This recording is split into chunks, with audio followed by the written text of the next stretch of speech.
Assalamualaikum warahmatullahi wabarakatuh. Selamat siang kepada rekan-rekan semuanya yang telah hadir di acara webinar yang diadakan oleh Cloud Kilat pada hari ini, Rabu 28 September 2022. Adapun untuk tema webinar hari ini adalah apa itu Docker dan juga cara menginstalnya di Kilat VM 2.0.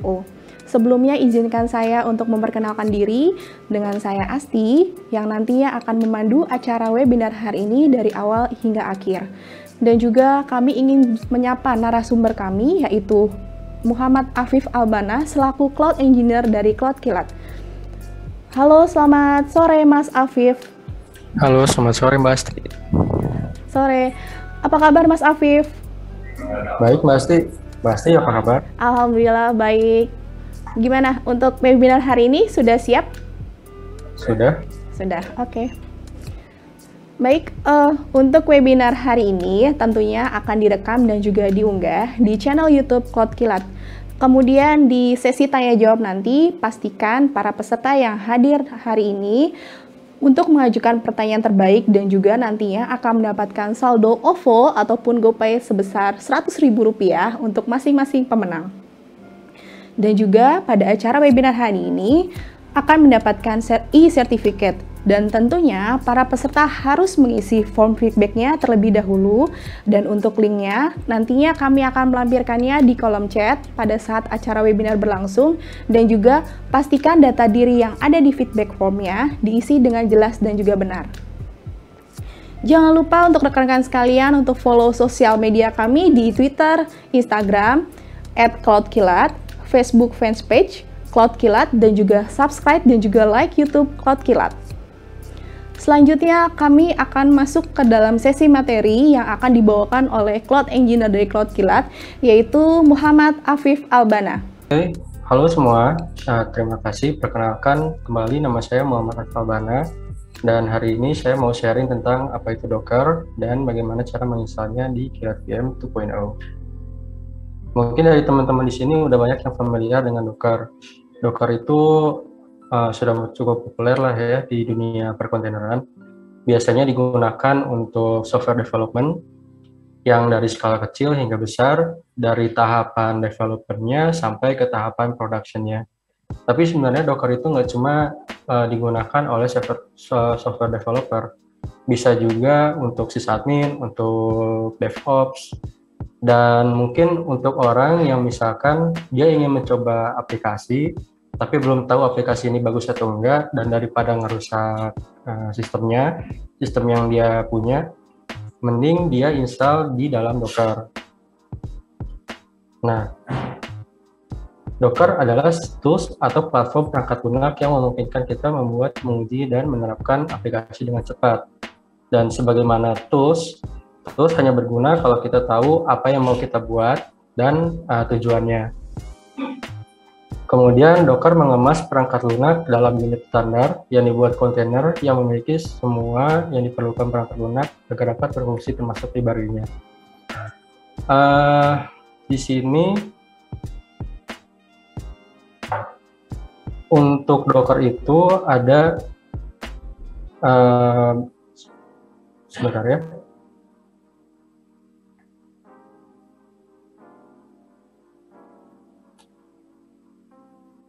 Oke, lanjut. Nah, selanjutnya sebelum kita mengeksplor lebih lanjut tentang Docker, lebih baik kita mengetahui terlebih dahulu tentang apa itu kontainer. Kontainer adalah kumpulan isolated process yang berjalan pada sebuah host yang memiliki tujuan, fungsi, dan fitur yang sejalan. Dengan kontainer, kita dapat menyimpan dan menjalankan aplikasi dalam sebuah isolated environment. Nah, ke dalam bahasa Indonesia, kontainer diartikan sebagai wadah. Misalkan kita punya cat berwarna merah dan cat berwarna putih. Kalau kita tempatkan di wadah yang berbeda, maka kan tidak akan bercampur warnanya. Dan dalam konteks kali ini, kita akan menempatkan aplikasi kita ke dalam wadah tersebut atau kontainer. Itu adalah salah satu analogi untuk isolated process dan environment process. Maksud saya isolated environment. Dan nantinya akan ada beberapa kosakata yang sering diulang, misalkan proses dan juga resource. Mau saya jelaskan dulu, proses adalah program yang sedang dijalankan. Jadi program yang sedang dijalankan disebut proses. Kemudian resource, kan nanti kitanya akan pakai kilat VM, maka yang dimaksud dari resource atau sumber daya adalah seperti CPU, memori, I/O, termasuk network, dan juga storage-nya. Kemudian, kontainer sendiri ada dua jenis yang umumnya. Yang satu adalah application container dan juga sistem container. Untuk pelanggan yang masih menggunakan kilat VM klasik, sebenarnya menggunakan salah satu implementasi dari sistem kontainer. Apa itu sistem kontainer? Dia adalah kontainer yang mensimulasikan sistem operasi secara full. Karena biasanya proses pertama yang dijalankan adalah sebuah proses init, seperti proses init.d dan juga sistem D. Karena proses pertama yang berjalannya adalah sebuah proses init, di dalam kontainer kita bisa nge-start atau nge-stop service lain atau aplikasi lain.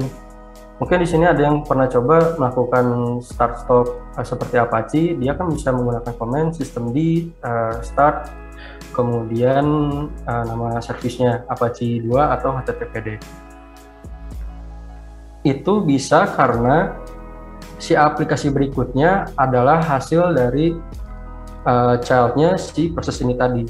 Sedangkan Docker menggunakan sistem menggunakan jenis kontainer application container.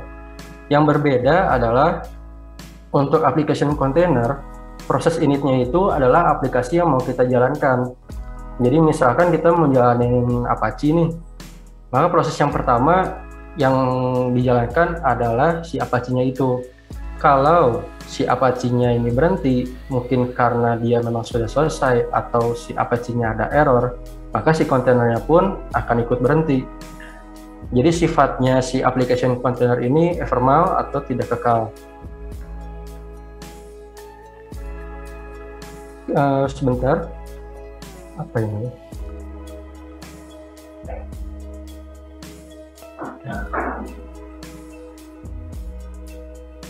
Oh maaf.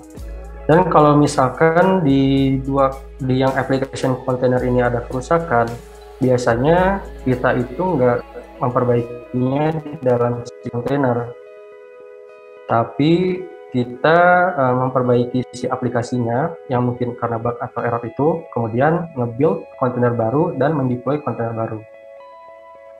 Oke, selanjutnya, nah isolated process dan isolated environment yang tadi disebutkan adalah hasil dari fitur kernel Linux yang bernama namespace.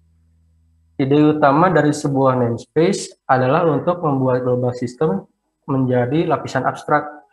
Dengan begitu, maka proses yang berjalan dalam namespace akan memiliki bagian resource-nya masing-masing. Dan pada saat ini namespace pada kernel Linux itu terbagi menjadi 8, yaitu time, kemudian MMT atau mount point, PID, process ID, net atau network, IPC atau interprocess communication, UTS, unit, Unix, time sharing system, kemudian ada user dan C group. Yang nantinya akan kita sedikit bahas adalah jenis namespace yang PID dan C group.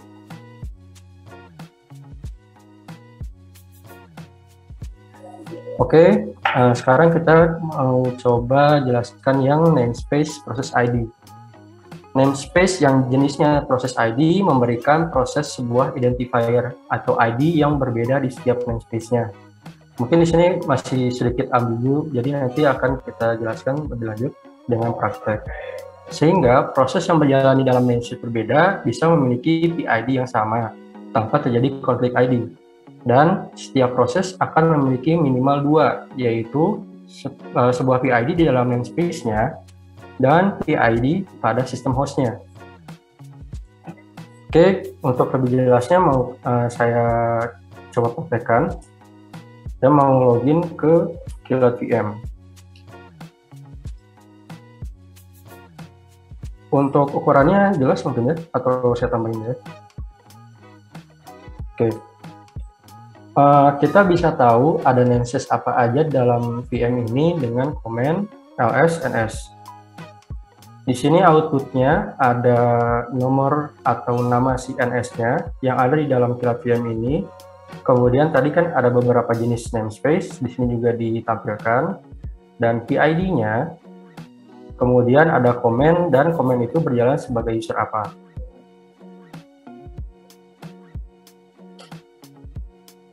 Sekarang mau kita coba, misalkan kita jalankan proses ping. ls ns untuk melihat lagi namespace-nya. Nah, di sini proses ping itu tidak terdaftar sebagai komen lain karena dia berjalan masih dalam namespace si pair-nya atau sistem D tadi. Untuk ngetes, kita bisa pakai command unshare. Tujuannya adalah untuk memisahkan namespace program yang mau kita jalankan dari namespace si pair-nya. Unshare itu punya option, di sini ada jenis-jenis mount point-nya atau jenis-jenis namespace yang mau kita pisahkan. Kita coba misalkan jalanin unshare, terus min m, atau kita mau pisahkan namespace si mount point-nya, lalu nama komennya ping google.com. Kita lihat lagi si list ns-nya ya. Nah, sekarang program ping berjalan pada namespace yang berbeda. Tapi karena kita cuma memisahkan namespace mount point-nya, jadi nggak ada efek apa-apa. Karena kan kalau ping itu lebih spesifik ke network. Misalkan kita pisahin si namespace-nya, namespace network-nya, yaitu option min n. Nah, sekarang ping-nya gagal. Karena dalam namespace yang baru ini, kita login. Nah, kalau misalkan nggak kita tentuin nama komennya, dia langsung masuk ke shell baru. Jadi sekarang saya ada di dalam shell baru. Terus kita coba lihat, nah bahkan si network interface-nya pun tidak ada. Jadi untuk sekarang kita ada di dalam namespace network yang berbeda. Untuk si network card-nya terbaca, butuh konfigurasi tambahan. Gimana kalau misalkan kita coba untuk jalanin sebuah kontainer. Sekalian Docker itu ada Docker CLI-nya atau Docker command line-nya. Jadi cara mudah untuk menjalankan kontainer Docker adalah Dockeran seperti ini. Tapi sebelumnya kita butuh tahu ada image apa aja di dalam sini. Soal image nanti akan saya bahas sedikit di slide selanjutnya. Kita coba untuk jalankan image nginx dengan docker run, biar dia dalam mode detach atau mode background, kita pakai opsi D. Terus yang IT itu artinya mode interaktif, biar nanti kita bisa login kalau dibutuhkan. Terus nama image-nya. Jangan lupa ditentukan juga si tag. Karena kalau misalkan nggak ada yang versi latest, nanti dianggapnya kita harus ngelakuin full image lagi. Saya mau coba yang stable Alpine aja.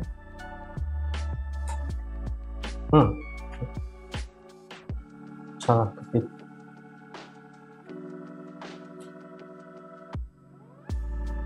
Kita list lagi namespace yang ada di kilat VM ini. Nah, kita tahu di dalam kontainer itu proses yang berjalannya adalah proses nginx. Jadi kalau kita lihat sekarang si nginx itu berjalan di dalam namespace yang berbeda. Yang dibedakan adalah namespace jenis mount point-nya, UTS-nya, IPC, PID, network, dan juga mount point. Sekalian saya mau coba, di sini saya udah nyiapin rootfs. Rootfs atau root file system adalah struktur folder dan file-file system minimal yang harus ada untuk menyalakan sebuah operasi Linux, sistem operasi Linux. Saya ngambil rootfs-nya dari base image-nya Ubuntu. Kalau kita lihat isinya sebenarnya mirip dengan folder root yang ada di dalam VM. Nah, kemudian yang mau saya coba adalah melakukan chroot. Sebelumnya saya mau jelaskan dulu bahwa hierarki folder atau struktur folder di dalam Linux yang paling tinggi foldernya adalah disebut root atau slash. Walaupun di sini ada juga nama folder root, tapi ini adalah untuk user root. Jadi kalau nanti saya nyebutin folder root, yang saya maksud adalah ini. Fungsinya dari chroot adalah memindahkan folder root yang ada di dalam VM ke dalam folder rootfs yang mau saya masuk nanti. Nah, efeknya apa? Kalau misalkan saya masih ada di dalam folder root VM, saya bisa mengakses folder-folder di bawahnya. Tapi kalau misalkan nanti setelah saya masuk ke dalam yang rootfs, saya hanya bisa mengakses folder-folder yang ada di bawah si folder rootfs. Jadi saya nggak bisa naik ke atasnya. Oke, sebelumnya kita cek dulu hostname-nya. Nah, ini adalah file hostname yang ada di folder root CVM. Sekalian kita mau coba untuk pisahkan namespace PID-nya. Unshare itu ada, oh maaf salah, unshare help.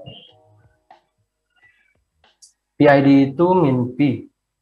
Jadi mau saya unshare min RP juga di mount si proc-nya, folder proc-nya. Oke, saya ada di dalam shell baru sekarang. Selanjutnya adalah melakukan chroot ke dalam folder rootfs. Dan berikutnya saya mau coba lihat ada proses apa aja yang ada di dalam sini. Perlu diingat lagi, tadi kita kan melakukan unshare, jadi si namespace sekarang yang lagi aktif adalah namespace yang berbeda dari namespace si VM. Perlu ada yang di mount dulu, mount nanti proc slash proc. Sekarang kita lihat proses apa aja yang ada di dalam namespace ini. Nah, kalau dibandingkan dengan yang ada di dalam VM, prosesnya jauh lebih banyak. Sedangkan yang ada di dalam namespace yang baru kita buat tadi, prosesnya hanya adalah 3. Sesuai dengan yang tadi ada di dalam slide, bahwa PID, namespace PID ini nanti akan memberikan dua PID minimal. Jadi walaupun Nginx berjalan, oh ini bukan yang Nginx. Oke. Jadi ini adalah gambaran minimal apa itu environment, isolated environment yang nantinya ada di dalam kontainer. Jadi si PID-nya atau proses-proses ID-nya terpisah. Kemudian rootfs-nya terpisah. Nanti juga namespace untuk network-nya, untuk BTS dan time-nya juga akan pisah. Nah, nggak perlu repot karena semua itu nanti akan diotomasi oleh si Docker. Oke.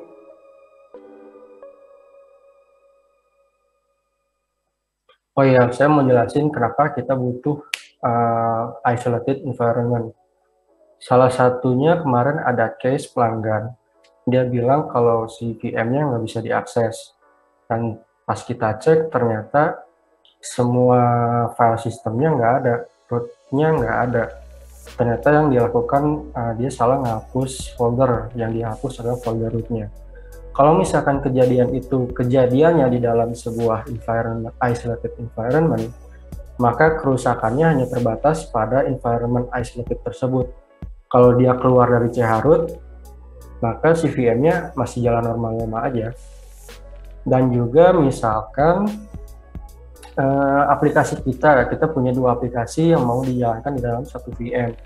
Aplikasi kita yang pertama mungkin butuh PHP versi 7, kemudian yang kedua butuh versi 8. Nah, kalau misalkan OS-nya adalah Debian, kalau nggak salah versi PHP yang terbarunya itu sekitar versi 7,6 gitu kalau nggak salah. Dan yang kalau misalkan kita pakai Ubuntu, versi PHP terbarunya adalah 8.1. Nah, ini kan ada perbedaan. Kalau misalkan kita pakainya isolated environment, satu aplikasi bisa kita pakai Debian, satu aplikasi bisa kita pakai Ubuntu. Nah, misalkan seperti itu use case-nya. Oke, lanjut kita ke slide. Selanjutnya adalah namespace jenis cgroup. Tujuan utama dari cgroup adalah membantu user dengan membatasi resource yang dapat digunakan oleh proses. Selain membatasi, juga dapat mengontrol dan menentukan prioritas proses yang terikat. Dan tadi kan saya sebutkan bahwa resource yang kita maksud adalah seperti CPU, memori, input-output, dan lainnya. Saya mau cerita sedikit. Dari sudut pandang admin, kita misalkan punya bare metal server atau server fisik yang jumlah CPU dan memorinya dan resource lainnya itu jumlahnya cukup besar. Kemudian kita bagi-bagi dengan cara memvirtualisasikannya menjadi VM, virtual machine. Namun ketika user login ke dalam VM-nya, dari sudut pandang user, VM itu adalah satu standalone server. Nah, bagaimana kalau misalkan user itu ingin membagi-bagi resource-nya untuk setiap proses yang mau dia jalankan. Nah, salah satunya adalah dengan memanfaatkan cgroup atau control group. Oke, lanjut. Mau saya coba praktekin juga untuk yang cgroup. Ada di sini. Oke, sekarang saya udah login ke dalam VM, tapi menggunakan IDE Visual Studio Code. Mau kita coba misalkan running container dengan komen yang tadi yang mirip, docker run dengan nggak usah detach mungkin ya. Image yang mau saya jalanin adalah tes Debian di sini, karena di dalam image itu udah ada beberapa tools yang saya install, jadi biar lebih mudah. Oke, kita login ke dalam kontainernya sekalian.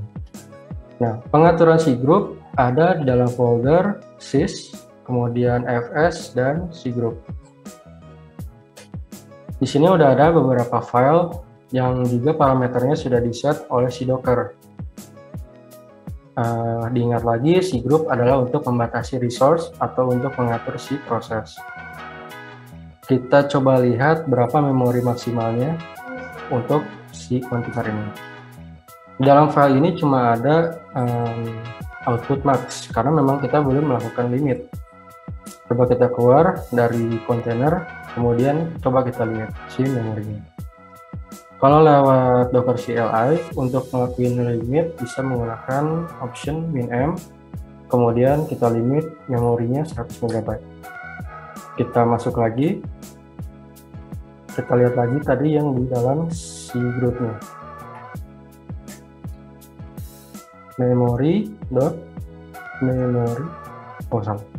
memory.max.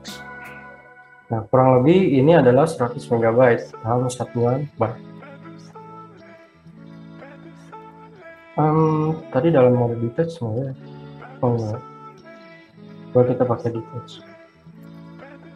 Untuk tahu berapa memori atau CPU yang udah kita set, bisa juga menggunakan Docker inspect untuk melihat konfigurasi apa yang udah kita tempelin ke kontainer itu. Sebentar, saya list dulu proses tadi namanya apa ya. Nah, untuk menunjuk kontainer, kita bisa menggunakan kontainer ID atau si namanya. Misalkan yang ini.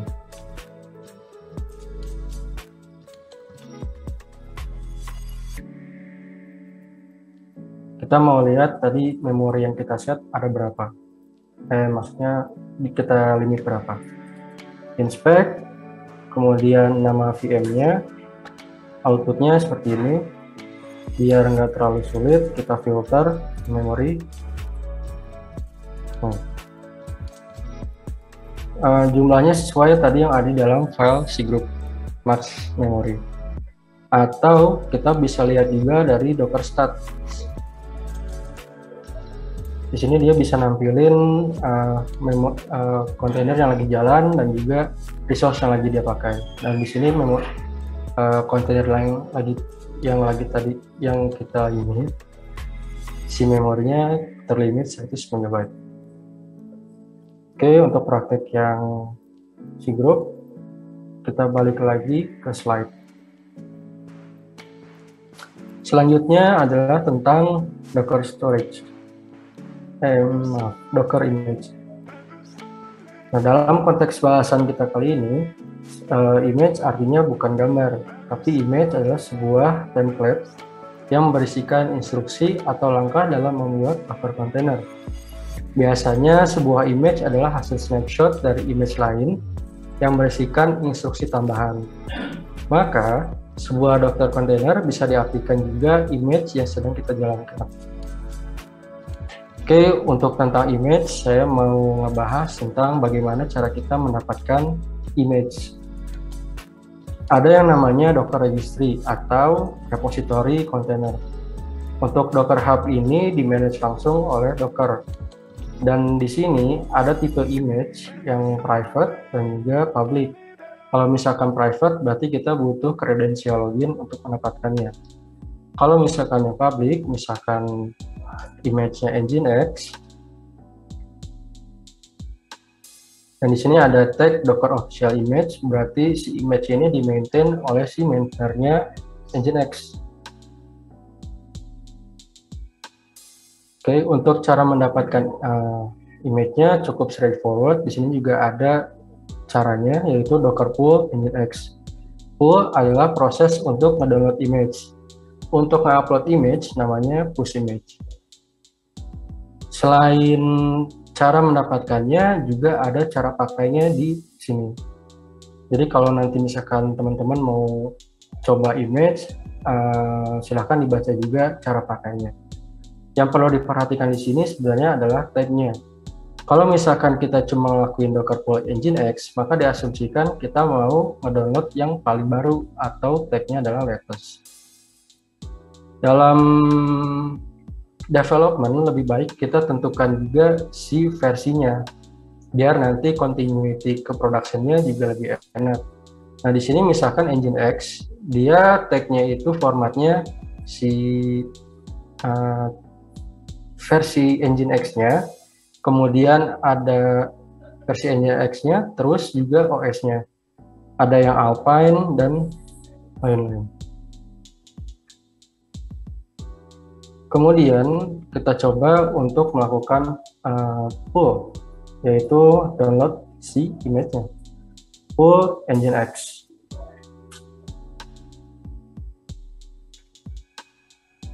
Oke, karena memang di sebelumnya saya udah pernah ngelakuin pull, kita bisa lihat image yang ada dengan command docker image. Kalau misalkan docker image-nya sudah ada, kemudian kita ngelakuin pull lagi, itu bisa juga sebagai cara untuk ngelakuin update.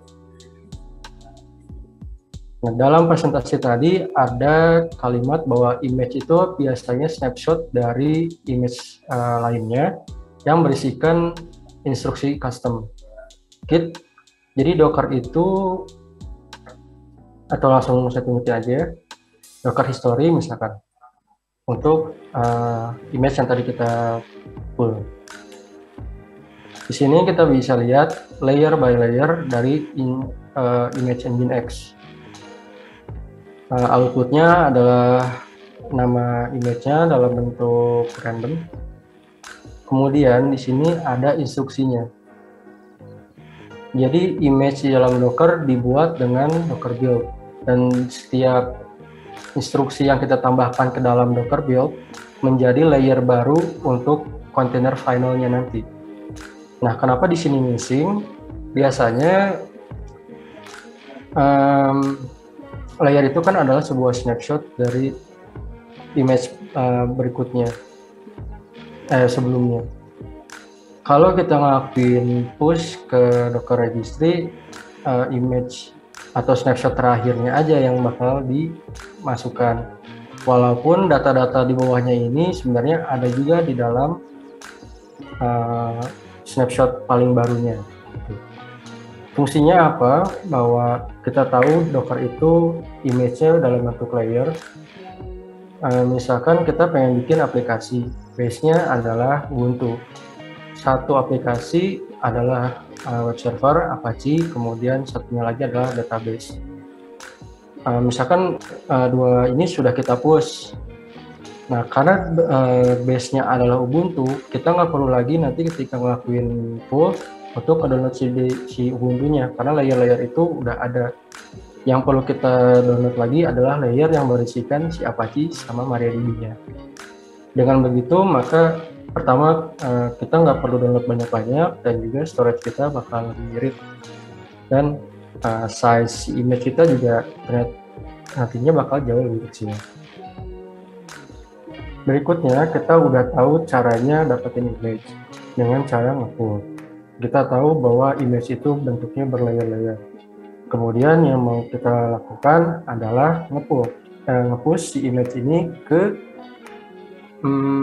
registry Docker Hub aja ya. Pertama, kita cari tahu dulu apa nama image-nya. Saya misalkan mau coba yang tes Debian ini kita push. Nah, format dari si image ini menentukan dia ada di mana.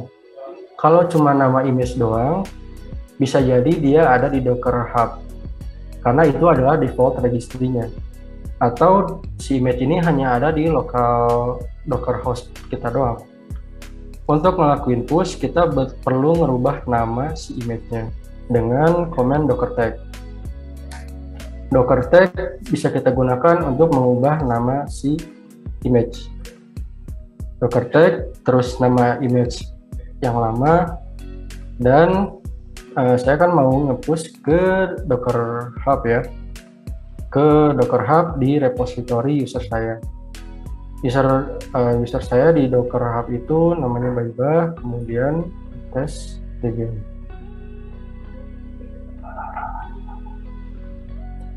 Dengan begini, ketika kita melakukan push, Docker tahu mau di-upload ke reponya saya. Kalau misalkan kita punya registry private atau registry di provider lain, kita bisa ngasih namanya itu, misalkan nama registrinya adalah registry.example.com, nama user terus nama image-nya. Dengan begini Docker tahu kalau kita mau nge-push ke registry.example.com. Sekilas itu cara untuk ngelakuin push image. Kita balik lagi ke slide. Oke, selanjutnya adalah Docker Storage. Secara default, semua data yang ada dan dibuat di dalam kontainer akan disimpan pada writable layer yang sifatnya sementara. Data itu hanya akan bertahan selama kontainer belum terhapus. Jenis writable layer atau overlay terikat pada host di mana kontainer tersebut berjalan, sehingga tidak mudah dipisahkan. Nah, tadi kan di awal kita sebutkan bahwa application container itu sifatnya ephemeral, tidak kekal. Jadi ketika kontainernya mati, maksudnya prosesnya mati, aplikasi kita berhenti, maka kontainernya akan mati. Tapi untuk yang writable layer ini, walaupun kontainernya tidak berjalan, maksudnya state-nya adalah stop, si datanya masih ada dan kita masih bisa nge-start. Tapi kalau kontainernya sudah dihapus, maka data itu juga akan hilang. Karena itu, kita butuh yang namanya persistent storage, atau data atau penyimpanan data yang tidak akan hilang ketika state si kontainernya itu berubah. Salah duanya adalah volumes dan binaries. Ini adalah tipe storage di Docker yang support persistent storage. Volume disimpan dalam partisi file system host yang diatur oleh Docker. Volume adalah cara terbaik untuk menyimpan persistent data di dalam Docker. Kemudian binaries bisa disimpan di mana saja pada penyimpanan hostnya. Data di dalam folder yang di mount dapat diubah dari dalam kontainer dan hostnya. Maksudnya bagaimana? Kita contohkan binaries. Dengan binaries berarti kita bisa ngelakuin mounting folder yang ada di dalam VM langsung ke dalam si kontainer. Nah, karena cara mountingnya seperti itu, perubahan file yang ada di dalam folder yang kita mount bisa dirubah dari si hostnya dan juga bisa dirubah dari dalam kontainer. Kemudian volume sebenarnya mirip dengan binaries, tapi cara mountingnya itu diatur oleh Docker. Nanti kita tahu bahwa volume itu ada drive-nya. Kalau nggak salah, volume drive-nya itu ada lokal, Terus Docker juga support drive NFS, SSFS, sama CSF, CIF, itu. Kalau misalkan drivernya adalah lokal, maka si volume akan disimpan di dalam VM di bawah folder var lib docker volume, kalau nggak salah itu. Nanti kita coba cek. Biar lebih jelas, kita sekalian cobain. Pertama, saya mau coba bikin volume. Cara membuat volume bisa dengan docker volume create, terus nama volume, tekan data. Kita list volume dengan command volume ls. Lalu cara mountingnya adalah docker. Kita coba jalanin satu konten dulu dengan mode IT. Lalu cara untuk mounting storage di Docker itu ada sebenarnya satu, tapi bisa dengan dua cara. Yang satu adalah minv, yang satu lagi adalah min-mount. Caranya minv, kemudian nama volumenya, kemudian folder di dalam kontainer yang mau kita mount. Contohnya /app. Lalu nama si image-nya. Saya mau pakai Debian aja. Dan saya masuk ke dalam shell-nya. Oke, salah. Harusnya IT. Tadi kita mount si volume itu ke dalam folder app. Kalau volumenya baru kita buat, isinya adalah kosong. Tapi kalau misalkan si folder app ini ada isinya, kemudian kita mounting ke dalam volume, maka otomatis data yang ada di folder app akan tercopy juga ke dalam volume. Kita mau coba tes, misalkan bikin file data.file, kemudian kita atau kita isi data file. Saya di dalam kontainer, kita keluar.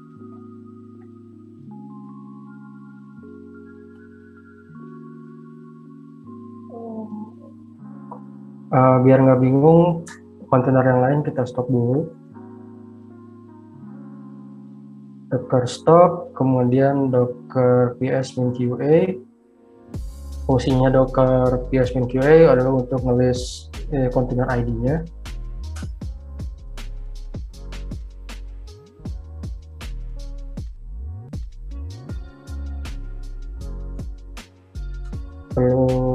Oke. Nah, selanjutnya, tadi kan kita menjalankan kontainer, kemudian kontainernya kita mount dengan volume data namanya. Di dalam volume data kita buat file, namanya data.file. Coba kita lihat lagi apakah file itu masih ada. Dengan komennya sama. Cd app. Oke. Jadi inilah fungsinya persistent storage. Jadi misalkan si kontainer sudah terhapus atau sudah di stop, kita bisa mounting lagi ke dalam kontainer yang berbeda dan datanya akan tetap sama. Yang kedua, kita stop lagi biar nggak ribet. Caranya untuk main volume yang bind mouse. Bind mouse atau kita langsung mounting folder yang ada di dalam hostnya ke dalam kontainernya. Nah, saya ada di dalam folder namanya sandbox, dan yang di sebelah kiri ini adalah file-file dan folder yang ada di dalam folder sandbox. Cara untuk bind mount sebenarnya sama, mirip sama yang volume tadi. Coba kita running sebuah kontainer. Modenya IT aja. Biar nggak ribet, kita pakai opsi min-rm. Jadi kalau si state kontainernya sudah stop, dia akan otomatis dihapus. Selanjutnya adalah di now. Kita mau pakai variabel pwd, atau isi dari variabel pwd adalah working directory kita saat ini atau sandbox. Kemudian kita mau ke app atau ke datanya. tes Debian, nama image-nya, terus kita login ke shell. Yang mau kita coba adalah melakukan edit atau kita coba tambahin file. Ini saya lagi ada di dalam kontainer dan filenya mirip-mirip, bukan mirip sih, memang sama dengan yang ada di dalam VM.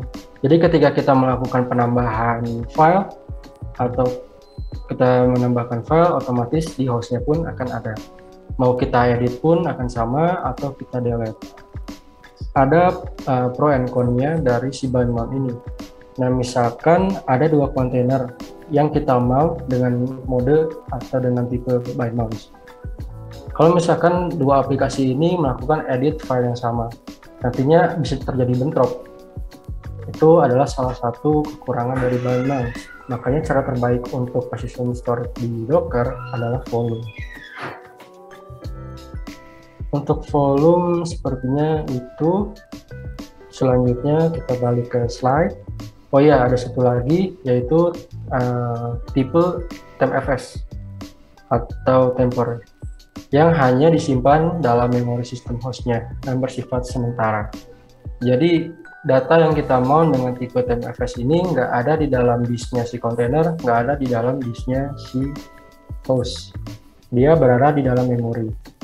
Biasanya TMFS ini dipakai untuk menyimpan sesuatu yang bersifat rahasia atau secret, seperti password atau token atau yang lain-lain.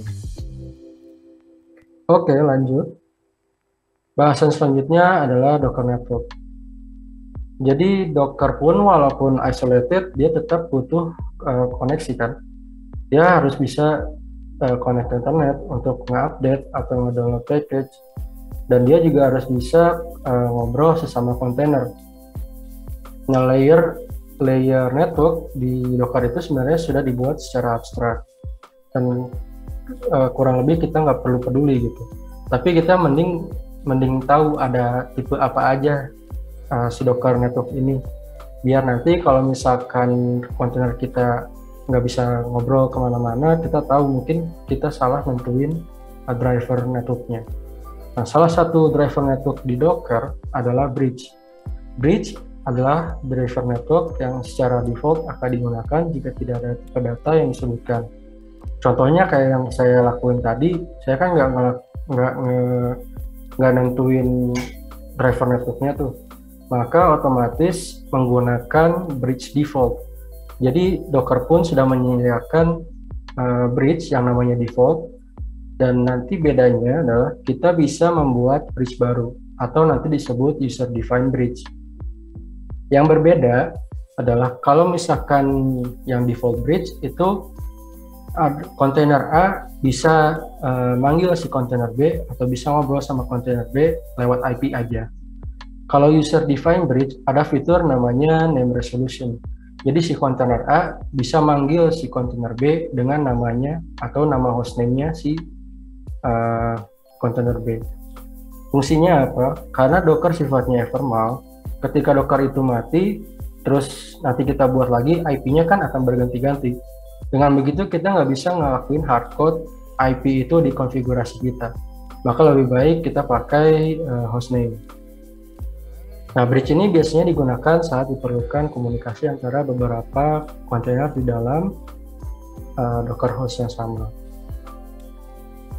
Oke, saya lupa tadi apa ya? Oh, gini. Bridge itu berarti kita membuat namespace baru. Jadi misalkan kontainer A connect ke bridge yang namanya adalah bridge A. Kontainer B connect ke bridge yang namanya kontainer B. Kontainer A nggak bisa ngobrol sama kontainer B karena namespace networknya berbeda. Jadi ada isolation network di situ.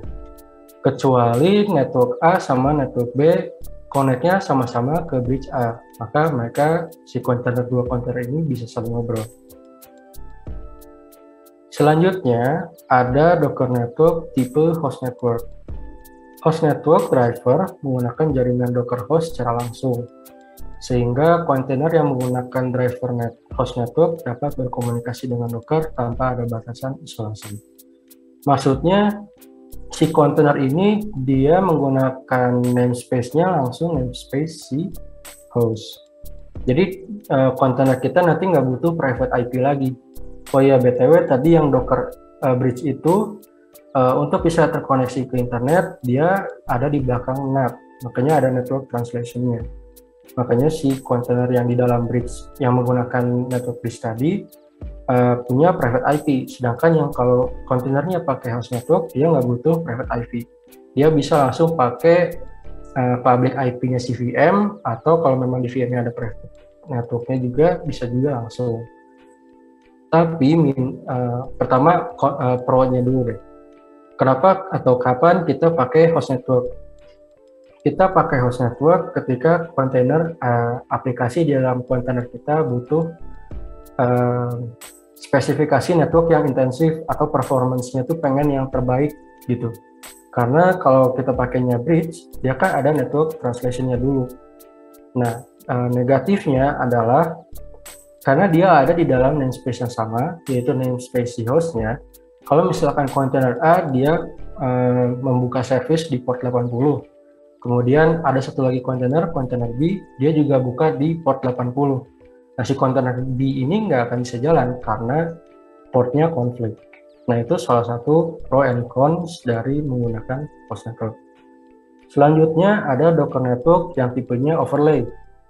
Overlay network adalah yang terbaik saat membutuhkan kontainer yang berjalan di host Docker yang berbeda untuk berkomunikasi. Jadi yang digarisbawahin adalah overlay network itu digunakan ketika kontainer kita ada di Docker host yang berbeda. Karena bridge sama host network itu hanya bisa berlaku atau bisa berfungsi kalau ada di Docker host yang sama. Mau saya coba untuk yang network ini. Kita buka lagi IDE-nya. Untuk ngebuat bridge, pertama kita list dulu di VM ini ada Docker network apa aja dengan command network ls. Tadi kan saya sebutkan bahwa Docker sudah menyediakan default bridge, yaitu yang ini. Selanjutnya kita mau coba bikin bridge yang baru. Docker network, terus create, dan nama bridge-nya. Atau saya mau sebut mainnet. Kemudian untuk praktek ini saya mau bikin nantinya 2 kontainer. Kita coba misalkan Docker run untuk menjalani kontainer pakai mode rm nggak usah, boleh. Dalam mode detach, dan selanjutnya untuk menentukan network kita pakai pakai option network dan nama bridge-nya yang tadi udah kita buat, yaitu mainnet, dan nama image-nya saya mau pakai testdebian aja. Oke, yang ini udah running, kita bikin satu lagi.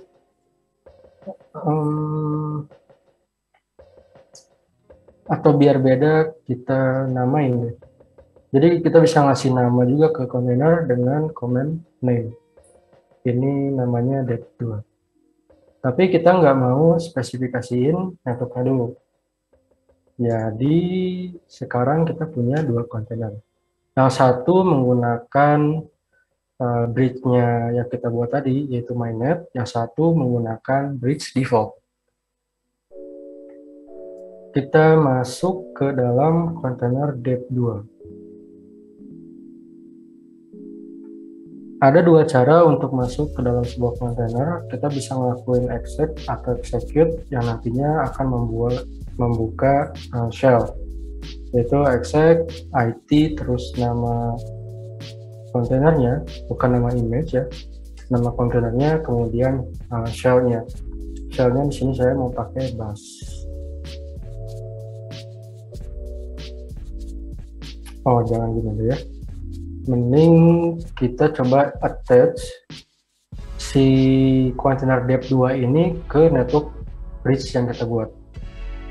Kalau misalkan kontennya sudah running, kita bisa coba attach ke network bridge itu dengan Docker network connect, terus nama bridge-nya yaitu mainnet, dan nama kontainernya yaitu dev2. Gimana kita tahu kalau misalkan si kontainer dev2 ini udah pakai bridge mainnet? Pertama, kita bisa lewat inspect nama kontainernya, terus kita filter aja network. Di sini ada 2 network ID. Oh, mending jangan difilter ya. Nah, pertama dia kan connect-nya ke bridge yang default. Jadi dia ada interface yang connect ke bridge-nya default, dan ketika kita attach, dia bakal nambah interface yang satu ini connect-nya ke bridge-nya mainnet. Kita sekarang masuk ke kontainer yang dev2. Dengan ada satu cara lagi untuk masuk ke dalam kontainer, yaitu docker attach, terus nama kontainernya ada, bisa nggak ya? Oh, ada. Nah, jadi ada 2 interface karena memang kita connect-nya ke 2 bridge. Kita mau coba panggil si kontainer yang pertama tapi menggunakan hostname.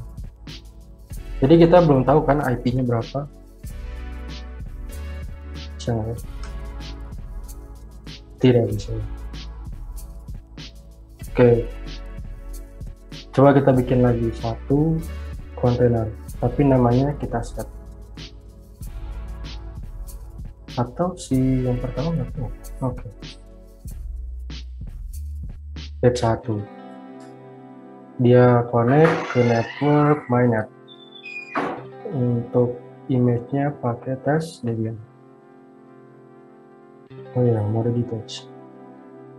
Dan juga ARM biar ribet. Sekarang ada, loh, yang 2 hilang. Oh, karena tadi saya masuknya lewat attach, jadi kalau keluar si kontainernya ke exit. Jadi kita coba bikin satu lagi, namanya dev2, tapi langsung dikonekin aja ke mainnet. Kita login ke dev2, attach dev2, bisa tidak ke pin dev1. Nah, bisa. Jadi network transmission-nya secara gambarnya seperti itu. Ini tadi kita praktek tentang yang network bridge ya. Ada satu lagi yang mau kita coba, yaitu network yang host network. Kita coba bersih-bersih dulu karena ini terlalu banyak. Docker stop, QA, untuk stop semua kontainer yang lagi running.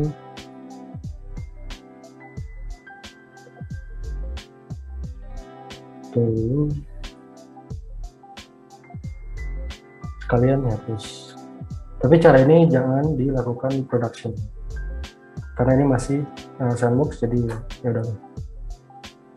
APS min A sudah bersih. Nah, sekarang kita mau coba yang host network. Kita tinggal bikin atau kita running sebuah kontainer yang networknya adalah host. Dan biar lebih mudah pakai Nginx, modulnya di text curl untuk coba mengakses si web server. Jadi kalau kita pakainya network yang host, dia kan satu namespace dengan si hostnya, otomatis si port yang ada dalam kontainer juga di-share ke si VM-nya. Jadi kita bisa langsung akses, dan kalau dari public bisa langsung gitu. Oh ya, tadi kelupaan, kalau misalkan kita pakai bridge, terus service kita berjalan di port 80 misalkan, untuk ngelakuin expose, kita bisa pakai option min-p, ini untuk ngelakuin expose portnya, karena kan kalau di bridge dia nggak bisa diakses langsung dari VM. Port yang pertama adalah port yang bakal listening di host. Port yang kedua adalah port yang listening di dalam kontainer. Seperti ini. Karena tadi kelewat, jadi ya sudah. Kurang lebih untuk yang network prakteknya seperti itu. Selanjutnya kita bahas tentang Docker Build. Docker Build adalah tools untuk membuat image dengan membaca instruksi dari Dockerfile. Setiap instruksi di Dockerfile menambahkan layer ke image. Tadi pas kita bahas tentang image juga disebutkan tentang ini. Nah, biasanya ada Dockerfile untuk digunakan di stage development yang berisikan semua yang diperlukan untuk membangun aplikasi, dan satu lagi untuk production yang isinya hanyalah aplikasi kita dan apa yang diperlukan si aplikasi itu. Tapi untuk prakteknya nanti sekalian di demo aja. Berikutnya kita bahas tentang harusnya Docker Compose. Compose juga salah satu tools di Docker. Compose adalah alat untuk mendefinisikan dan menjalankan beberapa Docker container sekaligus. Dengan Compose, kita bisa menggunakan file YAML untuk mengkonfigurasi kontainer yang akan dijalankan. Kemudian kita akan membuat kontainer dan memulai semua layanannya dari file konfigurasi tersebut. Docker Compose juga nanti bakal dibahasnya di dalam demo. Oke, untuk slide-nya mungkin segini aja. Selanjutnya saya mau kasih tahu tentang cara install si Docker ini.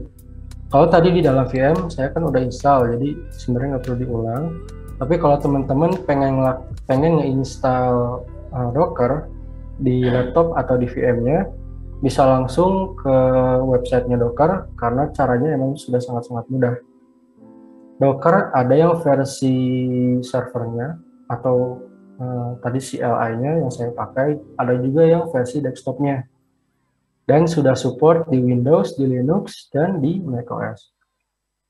Yang saya mau coba kasih lihat, untuk yang desktop, yang Docker desktop itu, walaupun dia support di Windows, tapi tetap teman-teman perlu yang namanya WSL atau Windows Subsystem for Linux.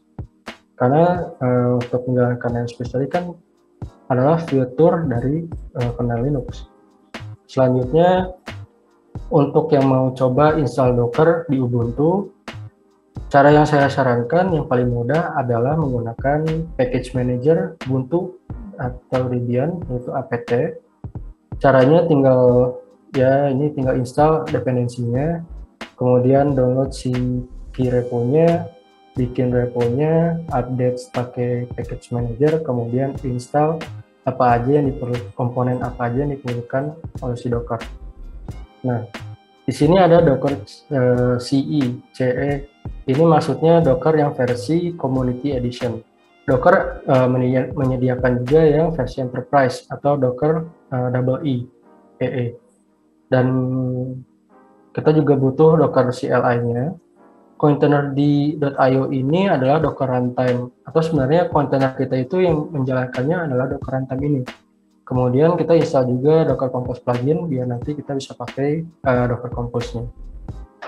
Untuk cara installnya seperti itu aja. Kalau teman-teman pakai distro Linux lain bisa dilihat juga di sini. Selanjutnya saya mau ngedemoin untuk Docker Build dan Docker Compose dengan cara deploy aplikasi Laravel, kemudian kita masukin ke dalam kontainer. Untuk yang baru pertama kali ngedengar Laravel itu adalah sebuah framework yang menggunakan bahasa pemrograman PHP. Untuk menginstal Laravel direkomendasikan menggunakan tools yang namanya Composer. Composer itu adalah package manager untuk PHP, PHP, mungkin tadi salah pronounce. Apakah ada image Composer di official Docker Hub-nya? Tentu ada. Tapi saya di sini mau bikin Docker Compose secara custom. Nah, mari kita berkenalan dengan yang namanya Dockerfile. Bukan yang ini. Jadi secara default Docker itu akan membaca file yang namanya Dockerfile seperti ini. Tapi sebenarnya kita bisa kasih nama apa aja. Misalkan yang ini Dockerfile Compose, yang artinya Dockerfile ini saya khususkan untuk membuat Composer. Oke, yang pertama di dalam Dockerfile ini ada yang namanya syntax. atau versi si Dockerfile yang mau kita gunakan. Ini sifatnya opsional, tapi lebih baik kita spesifikasikan. Jadi kalau misalkan nanti ada sintak yang ternyata nggak sesuai, si Docker bakal ngasih tahu. Kemudian sintak Dockerfile selanjutnya adalah from, atau kita menentukan image apa yang mau dipakai dalam proses build ini. Saya mau pakai PHP karena Laravel menggunakan PHP, Composer juga butuh PHP. Versinya adalah versi 8.1 full size, atau kita mau pakai Debian 11. Selanjutnya ada sintak Dockerfile namanya run. Run ini berarti kita mau menjalankan shell command, seperti kalau kita ngejalanin command di shell Linux biasa gitu. Yang mau saya lakukan di sini adalah mengupdate repo-nya, kemudian menginstal git dan zip yang nanti bakal dibutuhkan untuk si Composer. Selanjutnya pasti run. Yang dilakukan di sini adalah mendownload extension library dari PECL. PECL itu kalau tidak salah adalah community library extension untuk si PHP. Komen yang Docker PHP extension enable ini spesifik ada di dalam image PHP. Jadi kalau teman-teman nanti mau explore lebih lanjut, bisa baca di dokumentasinya image yang disediakan oleh PHP. Di sini extension yang saya install cuma zip, karena memang nanti Composer cuma perlu itu aja. Selanjutnya ada sintak add. Add ini kalau kita masukin URL seperti ini, maka yang dia lakukan adalah download filenya, dan di outputnya adalah nama file yang kita spesifikasikan. Kalau misalkan ini adalah file, nanti dia akan nge-copy file yang ada di host ke dalam kontainer. Sama ada sintak Dockerfile namanya copy. Sifatnya tujuannya sama, tapi nanti sifatnya akan berbeda. Selanjutnya kita lakukan run lagi, ini untuk mendownload untuk menginstalasi Composer. Kemudian ada sintak args. Nah, salah satu alasan kenapa saya pengen bikin Composer yang custom adalah kalau menggunakan image Composer yang ofisialnya, maka semua file yang di-generate oleh si Composer itu ownership-nya nanti hasilnya adalah ownership. File itu akan dimiliki oleh root. Makanya saya pengennya file-file yang di-generate oleh si Composer ini langsung jadi user saya sendiri. Di sini ada sintak arg atau argumen. Jadi kita bisa menentukan variabel yang hanya berlaku ketika proses build. Jadi arg itu kita ngebuat variabel yang nanti bisa dipanggil seperti ini. Tapi arg itu hanya berlaku pada proses build, dan ini bisa diganti nantinya lewat Docker Composer. Kalau kita butuh untuk nge-set environment yang bakal jalannya ketika kontainernya running, kita pakainya sintak env. Nah, UID 1001 ini dari mana? Saya buka dulu terminal. Nah, jadi biar si hak aksesnya sama, sebenarnya yang kita samain itu bukan nama usernya, tapi si UID-nya. Cara ngelihatnya bisa pakai ls -lnn. Nah, ini UID user saya dan juga group ID, atau pakai command ID. Nah, selama UID sama group ID-nya sama, kita cuma perlu nentuin satu aja, yaitu UID-nya. Dan selanjutnya kita tambahin user Composer ini dengan command user add. Nah, selanjutnya ada sintak Dockerfile, yaitu user. Fungsinya adalah komen-komen yang selanjutnya akan dieksekusi akan berjalan sebagai user yang kita tentukan. Jadi komen-komen di atas ini semuanya berjalan sebagai user root. Tapi karena kita pengennya Composer berjalan sebagai user Composer, jadi saya tentuin di sini. Kemudian working directory-nya kita ubah ke Composer. Dan selanjutnya adalah entry point. Entry point itu fungsinya, jadi ketika kontainernya dijalankan, aplikasi atau proses pertama yang dimulai adalah aplikasi yang kita tentukan di entry point. Ada satu lagi namanya CMD. CMD ini fungsinya bisa sama kayak entry point. Kita juga bisa nentuin di sini composer misalkan. Tapi kalau misal kita nentuinnya entry point dan CMD itu bisa kita gunakan sebagai option untuk si entry point. Misalkan composer minha. Ini sama aja kayak kita manggil komen composer minha atau nampilin help page-nya si composer. Perbedaannya, kalau entry point itu tidak bisa di override, sedangkan CMD bisa. Jadi kalau misalkan kontainer kita ada entry point-nya, ketika kita ngejalanin misalkan nama image-nya my composer, terus kita ngelakuin bass, ini nggak akan bisa karena ini sama aja kayak kita ngelakuin composer bass. Sedangkan kalau kita hanya pakai yang CMD, dia bisa di override. Jadi walaupun nama image-nya my composer bass, nanti komen yang akan dijalankan adalah si bass-nya. Oke, selanjutnya setelah kita punya Docker file, kita bisa lanjut nge-build, yaitu proses untuk ngebikin image Docker. Komennya adalah Docker build, kemudian titik, artinya kita mau pakai file yang ada di working directory saat ini, yaitu sandbox. Karena file Docker file saya ada di sini. Selanjutnya, karena file Docker filenya bukan yang default, kita harus tentuin nama Docker filenya. Yang mau saya pakai adalah dockerfile.composer. Kemudian kita kasih nama nih si image-nya. Saya mau kasih nama my composer. Oke, salah. Nggak apa-apa. Ada typo.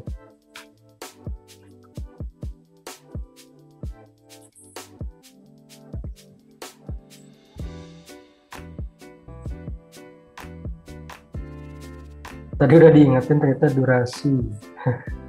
Maaf ya kelamaan. Jadi kayaknya habis yang Docker file ini mau saya udahin dulu kali ya.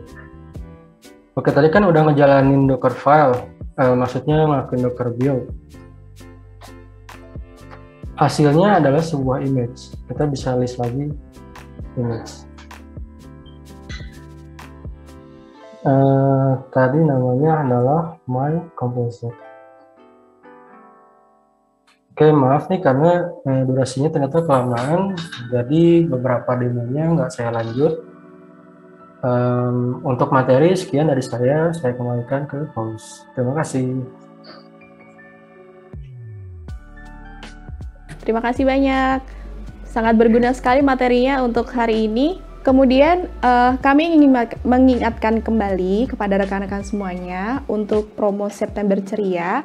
Ada diskon 30% dengan kode promo semua diskon untuk pembelian baru untuk seluruh layanan yang disediakan oleh Cloud Kilat mulai dari 16 September sampai dengan 30 September 2022. Untuk kode vouchernya semua diskon. Untuk pembelian baru, seluruh layanan yang disediakan oleh Cloud Kilat. Yuk, ajak teman-temannya untuk berlangganan layanan Cloud Kilat dan pastikan masukkan kode voucher semua diskon. Dan juga untuk teman-teman yang ingin mendapatkan informasi up to date yang lebih detail lagi, teman-teman bisa langsung follow akun sosial media kami di Twitter dan juga Instagram @cloudkilat dan juga Facebook fanpage Cloud Kilat, dan juga jangan lupa untuk subscribe dan juga like YouTube Cloud Kilat. Tidak bosan-bosannya saya juga mengingatkan kepada teman-teman semua yang ingin mendapatkan e-sertifikat di acara webinar hari ini, teman-teman juga harus mengisi form feedbacknya terlebih dahulu. Untuk linknya sudah kami lampirkan di kolom chat, dan juga pastikan data diri yang ada di feedback formnya sudah benar ya. Oke, untuk selanjutnya kita masuk ke sesi tanya-jawab. Pertanyaan pertama dari Kak Rusdiansyah. Kak, jika yang ingin berencana migrasi dari aplikasi tradisional ke kontainer ataupun Docker, apa saja yang perlu diperhatikan dan juga adakah syarat-syarat yang harus dipenuhi dan bagaimana best practice-nya? Oke, Mas Afif bisa dibantu untuk jawab pertanyaan dari Kak Rusdiansyah? Untuk migrasi dari aplikasi yang mungkin monolit ya, sebenarnya nggak ada, karena kita bisa masukin aplikasi apa aja ke dalam Docker, tapi workflow-nya biasanya Untuk yang tren sekarang itu dibuat menjadi microservice. Jadi setiap service yang monolith tadi dibagi-bagi menjadi service-service yang lebih kecil. Jadi lebih mudah di manage, dan service-service yang lebih kecil itu baru nantinya dimasukkan ke dalam Docker. Tapi untuk syarat-syaratnya sebenarnya kembali lagi, karena Docker itu kan hanya sebuah tools, dan tadi sempat saya sebutkan bahwa tools itu hanya berguna ketika kita tahu tujuannya dan kita tahu apa yang mau kita buat. Mungkin kurang lebih seperti itu, Mbak. Oke, baik. Terima kasih atas jawabannya, Mas Afif. Untuk pertanyaan selanjutnya dari Kak Deka Purnomo. Apakah ada perbedaan antara Docker ataupun Kubernetes? Kalau kelebihannya menggunakan Docker ini apa saja? Kemudian untuk poin-poinnya apa saja sih yang bisa membuat Docker atau kontainer kita bermasalah nantinya? Dan apakah Docker ini selalu komen tidak ada GUI? Borongan pertanyaan nih dari Mas Deka. Oke, Mas Afif bisa dibantu jawabannya? Untuk pertanyaan terakhir, tadi Docker ada GUI-nya. Kita bisa install Docker Engine. Maksudnya kita bisa install Docker yang versi desktop. Terus yang kedua, apa perbedaan Docker sama Nginx ya? Perbedaannya sebenarnya dari skala. Jadi kalau aplikasi kita masih cukup untuk menggunakan Docker, yang biasanya misalkan seperti ini. Docker itu tadi kan dalam sisi fitur storage pun hanya ada dua, sedangkan kalau Kubernetes itu sebenarnya dia agnostik. Jadi karena dia agnostik, Kubernetes itu bisa diinstalkan tipe-tipe storage yang lebih banyak. Di sisi networknya juga Kubernetes lebih banyak fiturnya.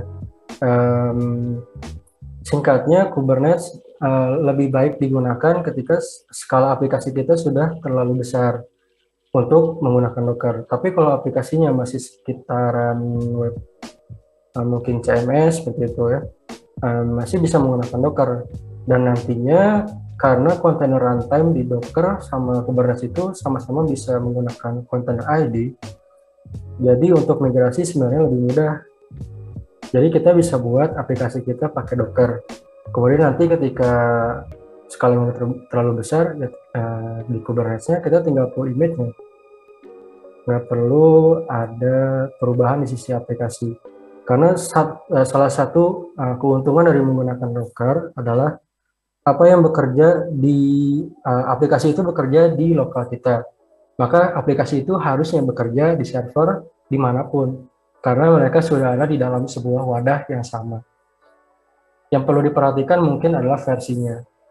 Karena kontainer runtime pun kan ada versinya, dan di setiap versi mungkin ada perbedaan. Jadi kalau nantinya mau di-migrate, versi di container ID di Docker-nya sama di Kubernetes-nya kalau bisa disamakan.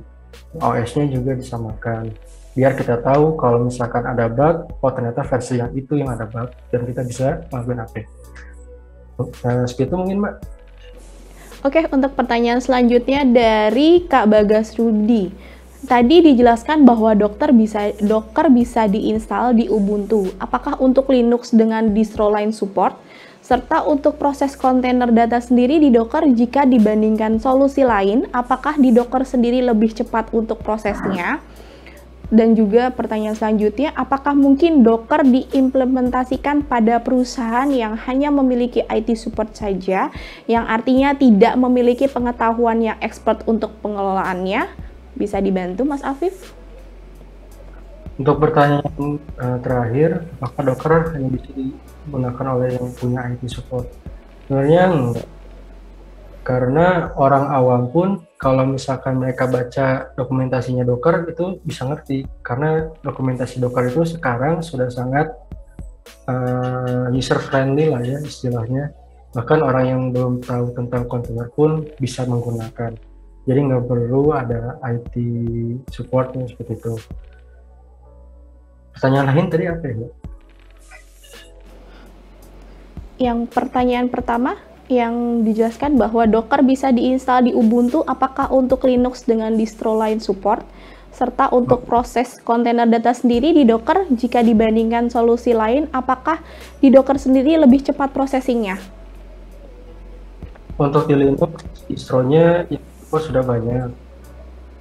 Kalau mau anggapnya tadi di halaman Docker yang instalasi ada, contohnya seperti CentOS, Debian, Ubuntu. Nah, yang Unix juga kalau nggak salah ada, yang untuk macOS juga ada. Apakah di Docker lebih cepat? Itu tergantung sebenarnya lebih ke sumber daya atau resource si servernya. Kalau servernya memang cepat, maka Docker pun akan mengikuti. Untuk solusi lain, jadi Docker itu kan sudah lapisannya aplikasi. Aplikasi itu apakah dia bisa memaksimalkan hardware yang diberikan kepada dia gitu. Jadi limitasinya mungkin bukan perbandingannya bukan apakah di Docker lebih cepat, tapi di hardware-nya. Tapi kalau misalkan kita bilang apakah mengembangkan aplikasi dengan Docker lebih cepat, bisa saya jawab iya. Kalau misalkan diintegrasikan dengan CI/CD dengan cara yang benar. Jadi Docker adalah bagian workflow dari menciptakan aplikasi tadi, maka kinerja kita bisa lebih cepat. Mungkin itu, Mbak. Baik, untuk pertanyaan selanjutnya dari Kak Rizky. Apakah Docker bisa digunakan untuk debugging? Butuh waktu berapa lama untuk prosesnya? Dan juga apakah ada rekomendasi OS untuk Docker supaya lebih optimal dalam penggunaan? Mas Afif, bisa dibantu? Nah, debugging adalah salah satu use case ketika kita perlu environment, isolated environment.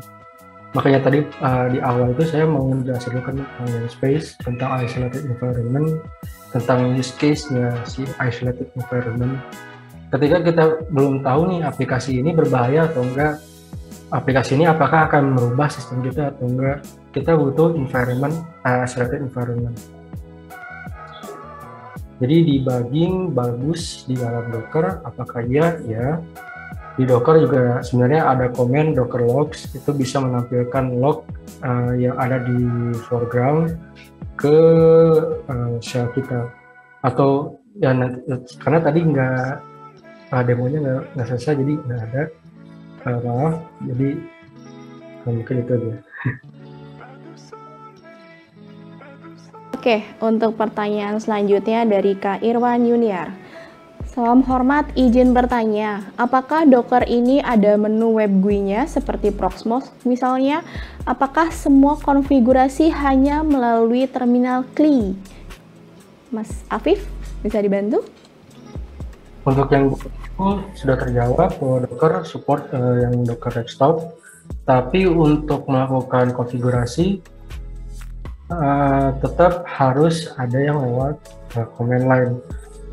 Di Docker yang desktop itu kalau nggak salah kita bisa melakukan pull image, terus dari image yang kita pull untuk menjalanin kontainernya, terus kita juga bisa melihat image apa aja yang ada di repo user akun kita.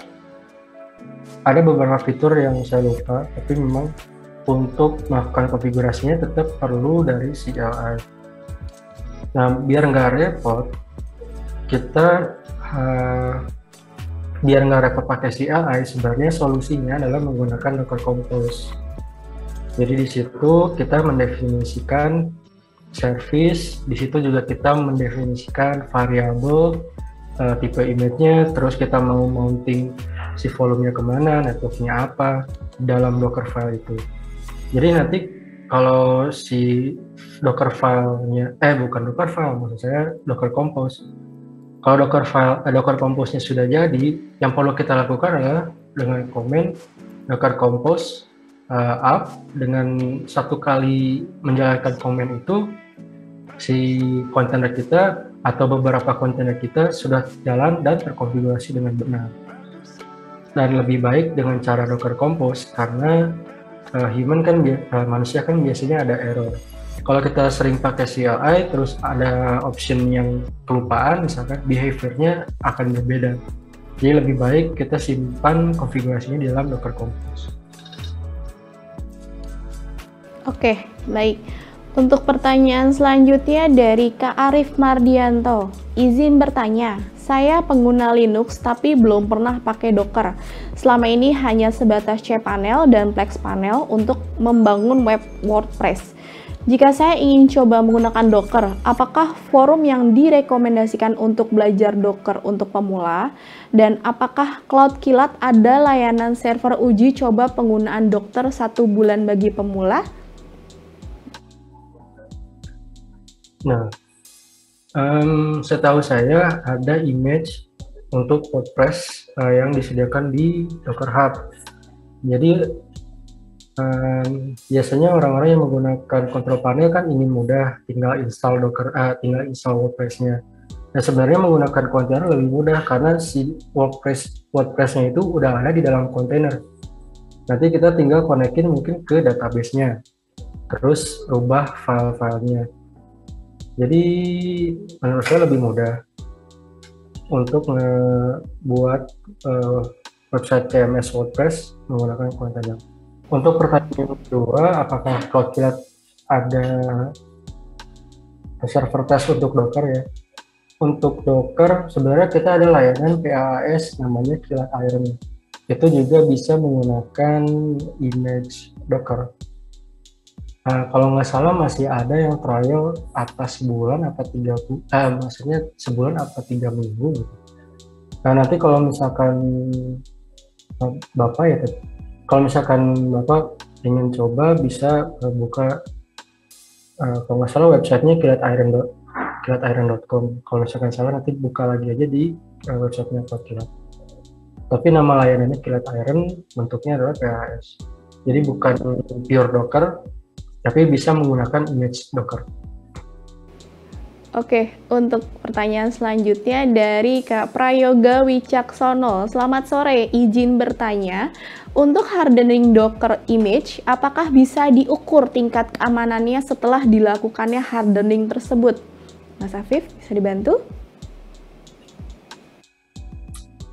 Untuk hardening di Docker bisa kita buat ketika proses build atau ketika prosesnya sudah running. Misalkan contohnya database itu kan tidak perlu diekspos ke internet, jadi database kita hanya diakses oleh aplikasi kita dengan cara ya tidak perlu kita ekspos si portnya, dan nanti aplikasi kita mengakses ke kontainer yang database itu lewat private IP.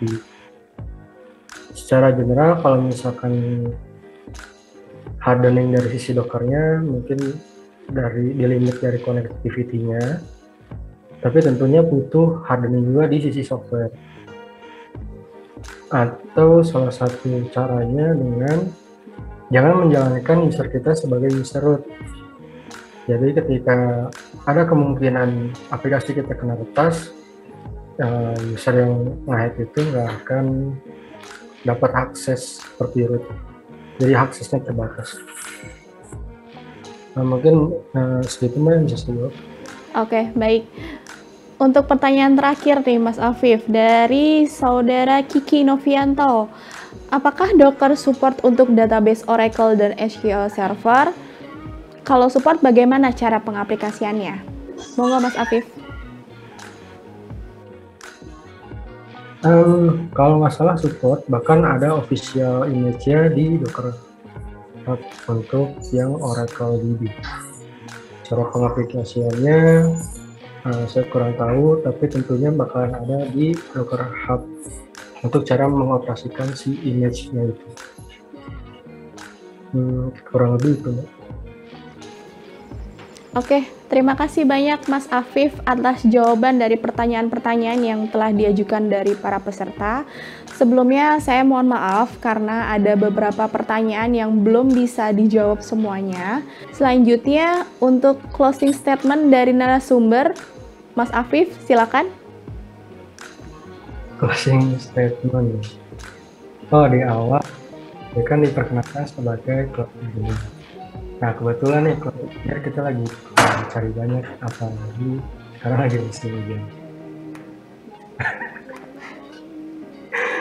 Enggak ya? Masuk ya? Oke, nggak apa-apa. Closing statement dari saya, semoga apa yang tadi kita pelajari, walaupun tidak lengkap, bermanfaat, dan juga terima kasih untuk teman-teman yang sudah menyempatkan berpartisipasi. Assalamualaikum warahmatullahi wabarakatuh. Waalaikumsalam warahmatullahi wabarakatuh. Saya ingin mengingatkan kembali kepada para rekan-rekan yang sudah mengikuti acara webinar di sore hari ini, jangan lupa untuk mengisi feedback form yang linknya sudah dicantumkan di link chat pada hari ini. Adapun pengisian feedback formnya itu adalah gunanya untuk mendapatkan e-certificate. Karena waktu yang menghantarkan kita pada hari ini dan harus berakhir, saya Asti ingin mengucapkan terima kasih banyak kepada narasumber untuk Mas Afif dan juga para peserta dari webinar hari ini. Mohon maaf bagi para peserta yang mungkin sudah mengajukan beberapa pertanyaan dan juga pertanyaannya belum sempat kami jawab. Sampai jumpa di acara webinar selanjutnya. Assalamualaikum warahmatullahi wabarakatuh. Sehat selalu semuanya.